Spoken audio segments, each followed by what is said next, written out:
અમદાવાદના બોપલ ગુમાના રહીશો માટે હવે સારા સમાચાર। હવે મહાનગરપાલિકા નર્મદાનું પાણી આપશે। મહાનગરપાલિકાએ ઓડા પાસેથી કામગીરી પોતાના હસ્તક લીધી।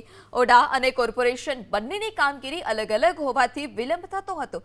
જો કે હવે તમામ કામગીરી એએમસી હસ્તક લઈ પાણીની સમસ્યાનું નિરાકરણ કરશે।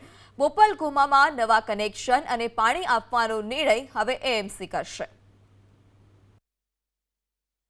બોપલ અને ગુમા એરિયા જે કોર્પોરેશનમાં સમાવેશ થયો ત્યાં પાણી વિતરણની વ્યવસ્થા હાલમાં ઔડા દ્વારા કરવામાં આવે છે। એનું ઓએનડમ મેન્ટેનન્સ પણ ઔડા કરે છે અને એનો ચાર્જ આપણે વાત કરીએ કનેક્શન એ પણ ઔડા આપતી હોય છે।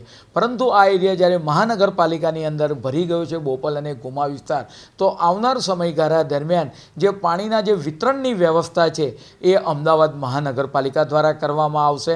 પરિણામે ત્યાંના રહીશોને જે હાલ તકલીફ પડી રહી છે એ તકલીફમાં એનો આ સુખદ અંત આવશે અને મહાનગરપાલિકા દ્વારા સંપૂર્ણ પાણી વિતરણની વ્યવસ્થા ઉપરાંત નવા કનેક્શન આપવાની વ્યવસ્થા એ અમદાવાદ મહાનગરપાલિકા દ્વારા કરવામાં આવશે।